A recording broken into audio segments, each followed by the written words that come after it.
So let's now go to the best practices and lessons learned. So this is a second time we're digging into this experience sharing as a group, as the entire group. One thing is, again, keep in mind that all of this, everything we're doing in the Zoom room, the purpose, the finality of it, the reason we're doing it, it is not an end unto itself. It is to help you think and prepare for your own action plan. Listening to these best practices, thinking about them, reflecting on them. You're practicing the muscles that you will need to use to develop your own action plan in the next 48 hours. So yesterday we discussed Paul Twain's case from Ghana. Then we went to Caroline's case from Kenya. So I believe today we're going to start with Bangladesh. And Charlotte will tell me if Mohammed Jahangir Alam is in the room or not. Let's look at his case. So WHO IVD. Oh, yes, Charlotte? I was just saying he's in the room. Yes, he is. Okay, great. Asking Yep. Okay, great. Thank you, Charlotte. Hello. Yes, I'm here and I'm audible. All right, wonderful. Let me sum up what you told us in your application, Okay. and then you'll fill in the blanks, and then we'll dive into the discussion. And again, think about what this means for you, for every participant. You may not be from Bangladesh, you may not know much about the health system about in Bangladesh, or you may know a lot, but think also about how this relates to your own situation. So there's supporting the VPD surveillance system in Bangladesh. This network was established to address polio eradication activities. After eradicating polio from the region, this network has been engaged in measles, rubella, and other priority VPD surveillance. Due to the COVID-19 pandemic, as the country's health systems were impacted, surveillance, case detection, and reporting were also affected. In Bangladesh, a community clinic is at the lowest level of health service provision. There are over 13,000 community clinics throughout the country. Every day except weekends and holidays, 30 to 50 patients visit each clinic. Each clinic is run by one community healthcare provider, although they are not under the same operational department as EPI. Both EPI and CHCP are under the same ministry. If an MOU could be signed, CHCPs could get involved in surveillance activities. WHO may consider orienting the existing 13,000 plus CHCPs, and they will become assets of our surveillance system. That's a fascinating idea. So, Jahangir Alam, please tell us more. Where are you? Is this an idea you've had on your own? Is this something that is there an ongoing process to move in this direction? Please tell us more, and do introduce yourself first, of course. Yeah. Okay. Am I audible? Loud and clear. Okay. First of all, I would like to thank Avadar and your team to allow me to share my experience about the VPD surveillance system in our country. And you have already introduced me.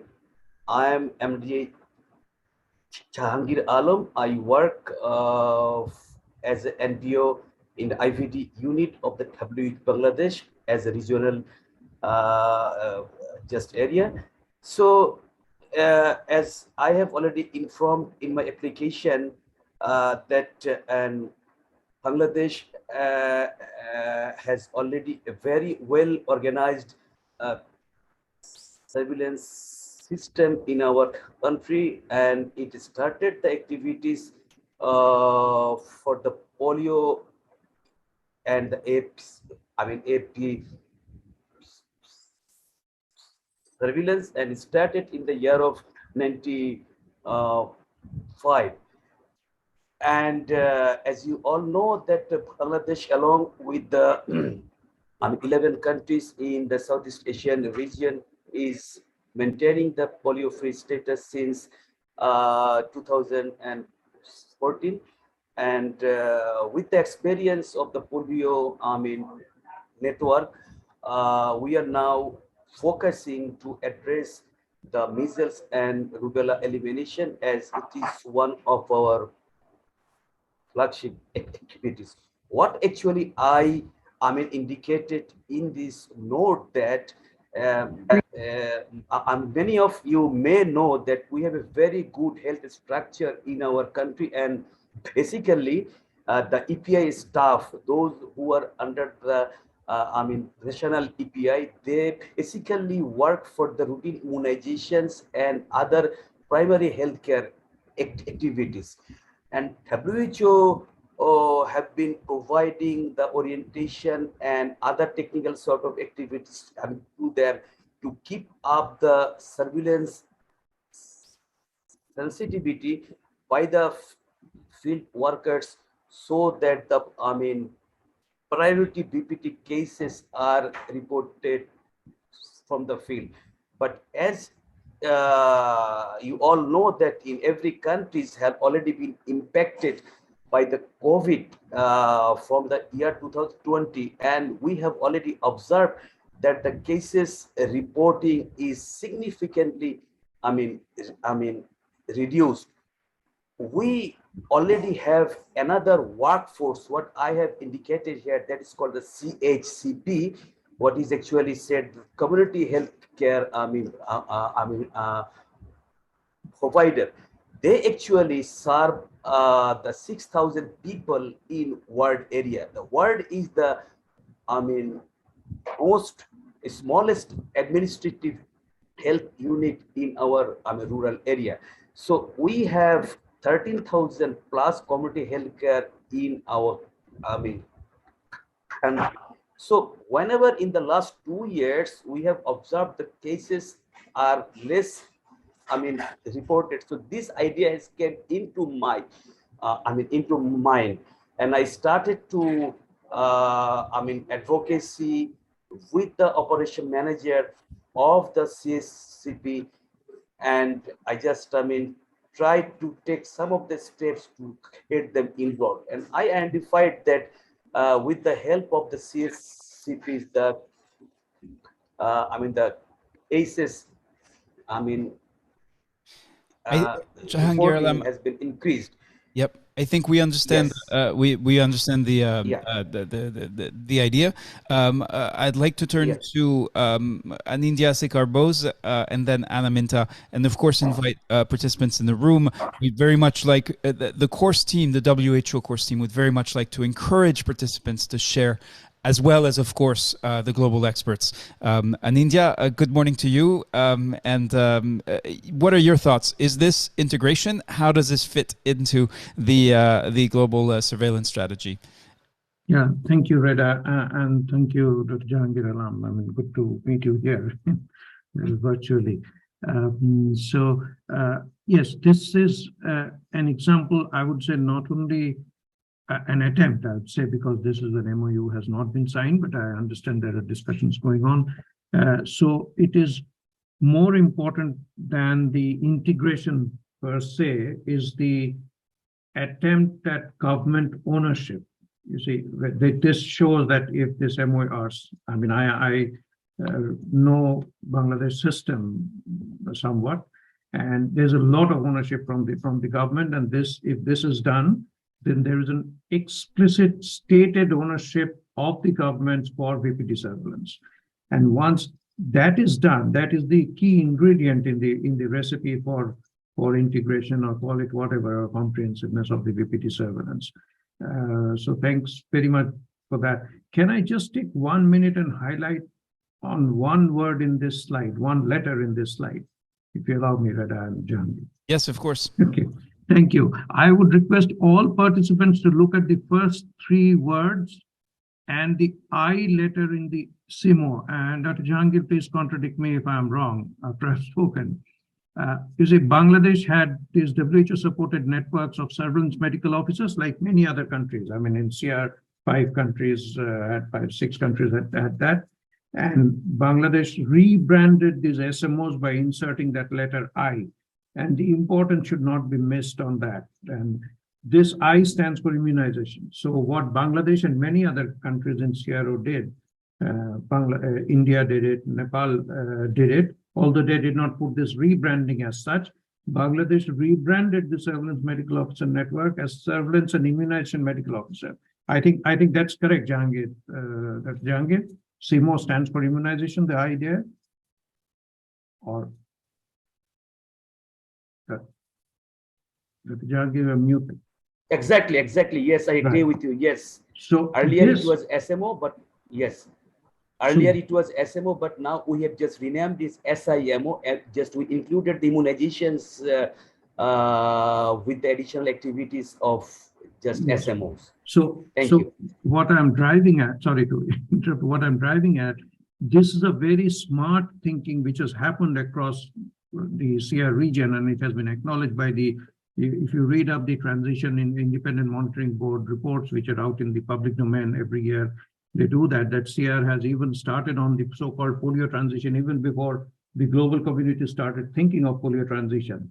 And the way most countries in CR did it was we tweaked the TOR, so to speak, of the surveillance medical officers. We added to polio, we added measles, we surveillance, we added also immunization.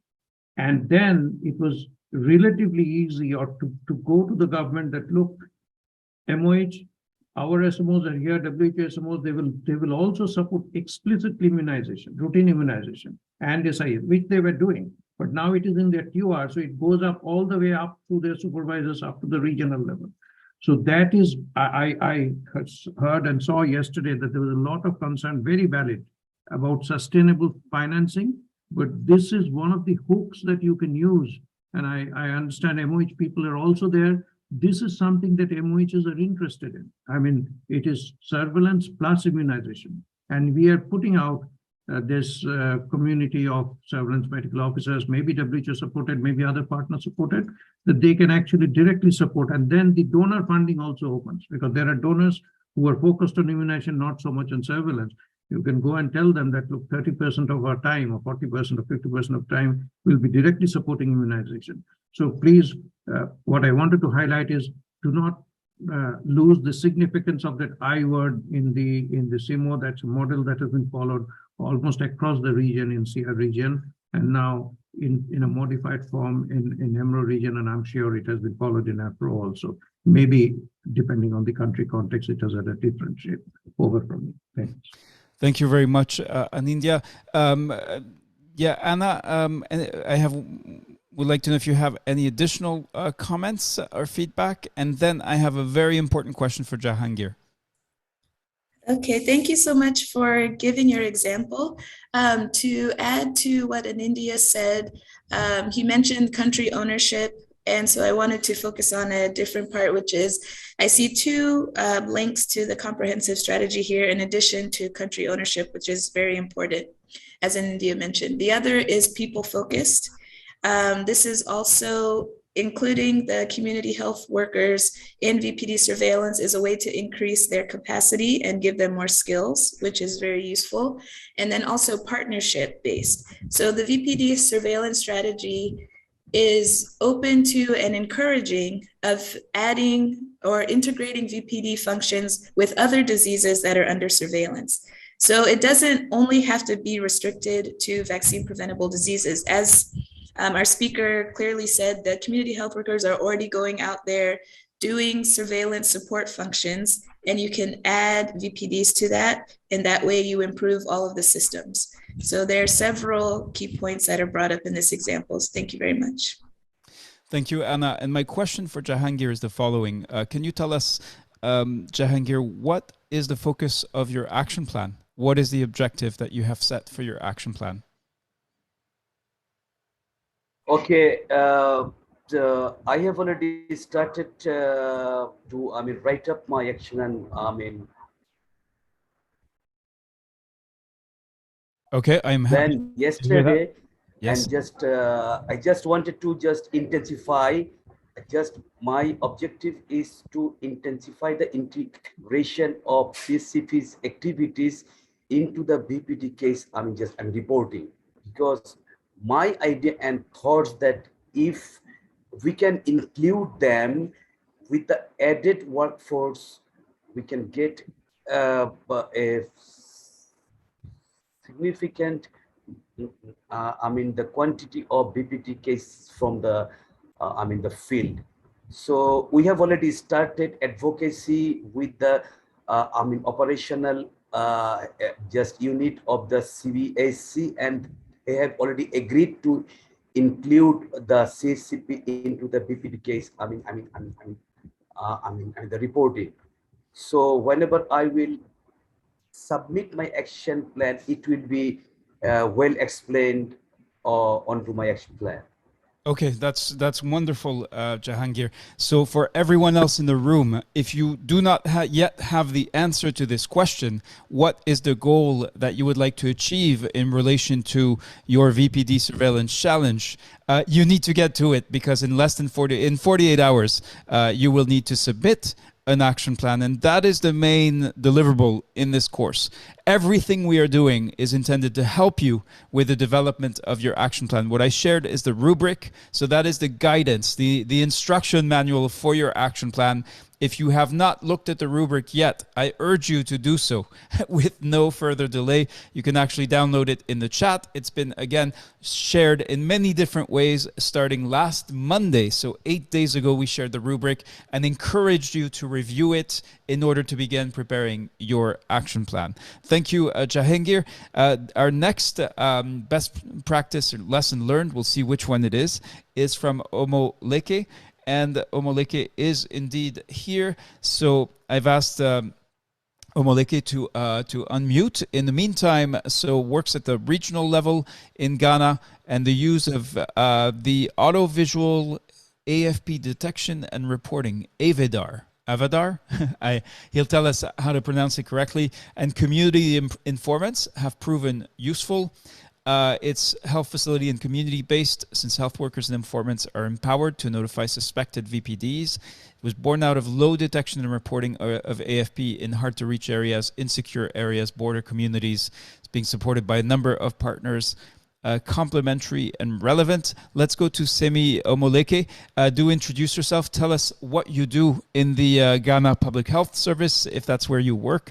And tell us more about Avadar. You'll tell us, starting with how to pronounce it correctly. Okay, good morning, and thank you very much. Samir Omoleke. I'm a medical doctor. I recently moved to Ghana. I used to work with WHO, and indeed I moved just in the month of June.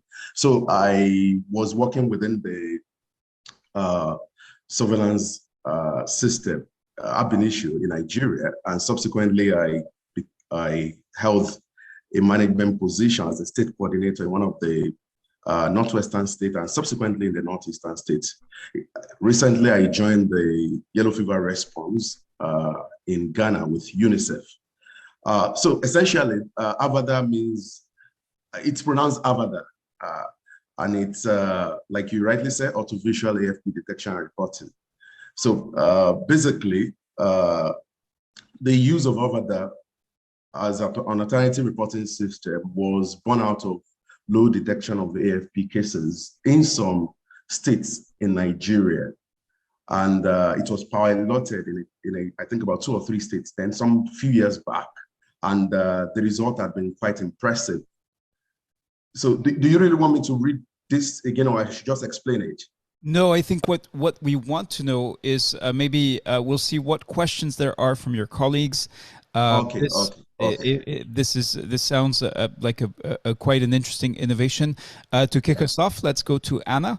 Anna, what's your perspective on this? Again, can you help us connect the dots between something like this that looks like an interesting, a super interesting innovation with respect to the global strategy?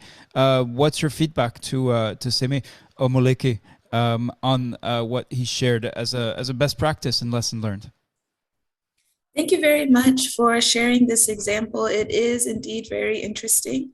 It relates to the strategy in several ways. So the first is integration.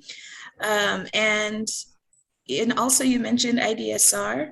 So I just wanted to briefly say that, mention again, the IDSR is available in some regions, usually Afro. So some of the other participants may not know as much about it, but it's basically, what I wanted to say about it is that there are several surveillance systems. I mentioned this yesterday. And when we're talking about making a surveillance system comprehensive and integrated, it doesn't mean ending up with only one surveillance system necessarily. because when you design a surveillance system, you think about the outcome. What is it that you're trying to do?